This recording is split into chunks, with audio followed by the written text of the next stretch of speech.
आदाब नाज़रीन, नवा न्यूज़ में आपका स्वागत है। मैं हूँ आपका मेज़बान वसीम संजर। आज हम बात करेंगे मुंबई म्युनिसिपल कॉर्पोरेशन के इलेक्शन के लिए जो लॉटरी हुई उसके बारे में। मुंबई म्युनिसिपल कॉर्पोरेशन के इलेक्शन का बेसब्री से सबको इंतज़ार है, ख़ास करके उन लीडर्स को, उन नेताओं को जो बीएमसी इलेक्शन में अपनी किस्मत आज़माना चाहते हैं, जो बीएमसी इलेक्शन लड़ना चाहते हैं। और ये इंतज़ार उनका काफ़ी तवील है, क्योंकि 2017 में म्युनिसिपल कॉर्पोरेशन के इलेक्शन हुए थे। उसके बाद में जो है 2025 आ चुका है और अब जो है म्युनिसिपल इलेक्शन की हलचल काफ़ी देखी जा रही है। 2017 में म्युनिसिपल इलेक्शन हुए थे, उसके बाद में जिस तरह से कोविड की जो बीमारी आई थी, उसके वजह से ना सिर्फ मुंबई शहर बल्कि पूरी दुनिया की रफ्तार थम गई थी।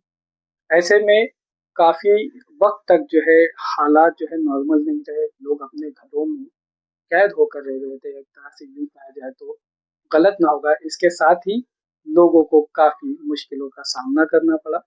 हालाँकि म्युनिसिपल इलेक्शन जिस तरह से होते हैं, वो हर 5 साल में होते हैं, हर 5 साल में म्युनिसिपल इलेक्शन होते हैं।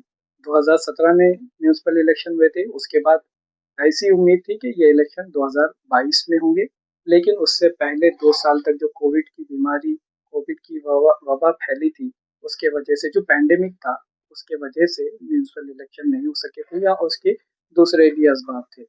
अब हम बात करेंगे खास तौर से म्युनिसिपल कॉर्पोरेशन के वार्ड नंबर 143 की और वार्ड नंबर 145 की। म्युनिसिपल कॉर्पोरेशन के ये दोनों वार्ड जो है चीता कैंप इलाके से लगकर हैं। एक वार्ड है वार्ड नंबर 143 जिसमें चीता कैंप का इलाका आता है और महाराष्ट्र नगर का इलाका आता है, और इसके साथ में जो दूसरा वार्ड है चीता कैंप और पाइलीपाड़ा, ये सारा इलाका उसमें आता है। ये वार्ड नंबर 145 है। अब बात करते हैं वार्ड नंबर 143 में जब इलेक्शन हुए थे 2017 में, वहां पर कौन जीता था। वहां पर जो है शिवसेना की जो कैंडिडेट थी ऋतुजा तारी, वो जीती थी। और सेकंड पोजीशन पे जो आई थी वो आयशा कादरी थी, जो एआईएमआईएम के टिकट पर इलेक्शन उन्होंने लड़ा था। ये मुकाबला काफी क्लोज था, काफी कांटे की टक्कर थी, काफी दिलचस्प मुकाबला था और बहुत ही कम वोटों के फर्क से इस इलेक्शन में आयशा कादरी की हार हुई थी। ये जो वार्ड था, ये वार्ड ओबीसी महिला के लिए रिजर्व था, लेकिन इस बार जो लॉटरी हुई है इसमें जो है बदलाव है। ये वार्ड जो है अब जनरल महिला का हो गया, यानी जनरल वुमेन कैंडिडेट्स के लिए ये वार्ड रिजर्व हुआ है इस लॉटरी में। यानी इस वार्ड में कोई भी महिलाएं इलेक्शन लड़ सकती है।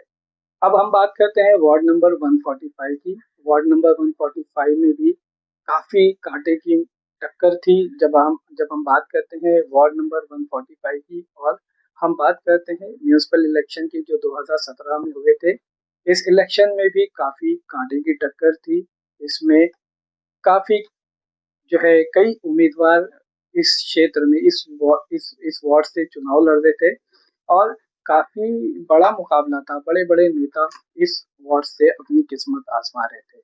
हालांकि ये जो चुनाव हुआ इसमें एआईएमआईएम के जो कैंडिडेट थे उस वक्त शाहनवाज शेख, उनकी जीत हुई थी और शिवसेना के जो कैंडिडेट थे निमेश भोसले, उनको हार का सामना करना पड़ा था। ये मुकाबला भी काफी दिलचस्प था, बहुत क्लोज कंपटीशन था, काफी कांटे की टक्कर थी और कुछ वोटों के फर्क से निमेश भोसले ये चुनाव हार गए थे। ये चुनाव भी 2017 में हुए और उसके बाद में 2025 आ चुका है। और जहां तक बात की जाए वार्ड नंबर 145 की, जिसमें चीता कैंप, पाइलीपाड़ा और कोली गांव के इलाके आते हैं, यहाँ पर जो है कई उम्मीदवारों को देखा जा रहा है जो म्युनिसिपल कॉर्पोरेशन में अपनी किस्मत आजमाना चाहते हैं। अब बात करते हैं इस वार्ड के रिजर्वेशन की। अगर हम बात करते हैं वार्ड नंबर 145 की, तो ये ओपन वार्ड हो चुका है। यानी ओपन वार्ड यानी कोई भी पार्टी का कैंडिडेट, कोई भी कैंडिडेट इस चुनाव में अपनी किस्मत आजमा सकता है। तो उम्मीद है कि आने वाले दिनों में हलचल भी बढ़ेगी और ये भी उम्मीद है कि इस बार जो म्युनिसिपल कॉर्पोरेशन के इलेक्शन होंगे, चाहे वार्ड नंबर 143 हो या वार्ड नंबर 145 हो, इन दोनों की वार्ड में जो कैंडिडेट्स होंगे, ऐसा लगता है कि वो ज़्यादा से ज़्यादा होंगे और बहुत ज़्यादा तादाद में इन दोनों वार्ड से जो कैंडिडेट है अपनी किस्मत आजमाएंगे। तो ऐसी सूरत में ऐसा है कि मुकाबला काफ़ी दिलचस्प हो सकता है और जहाँ तक जिस तरह से लग रहा है कि जितने दिग्गज नेता इलेक्शन लड़ेंगे तो उससे जो वोटों का मार्जिन है फिर एक बार जीत के लिए ऐसा लग रहा है कि बहुत ज्यादा नहीं, जो भी जीत या हार का फैसला होगा वो कम वोटों पर होगा।